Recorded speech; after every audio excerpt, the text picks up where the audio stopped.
Daripada Ben, Ustaz nak tanya, saya pernah mimpi ular dan kena tikam, ada kaitan tak dengan gangguan sihir?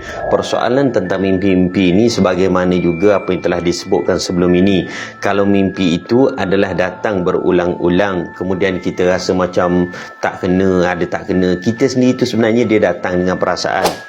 Kemudian disusuli dengan sesuatu yang orang kata sakit tengah petang-petang ke, rasa gelisah ke, rasa sayu seorang diri, menangis seorang diri, ketakutan teramat sangat dan sebagainya, maka ia adalah sebahagian daripada tanda gangguan. Termasuklah seperti mana mimpi yang disebutkan mimpi ular. Kalau orang dulu kata mimpi ular maknanya ada orang nak patuk, meminang. Sebenarnya dalam masa yang sama, mimpi ular patuk tadi adalah bermakna ada sihir yang dihantar kepada seseorang perempuan yang ditujukan.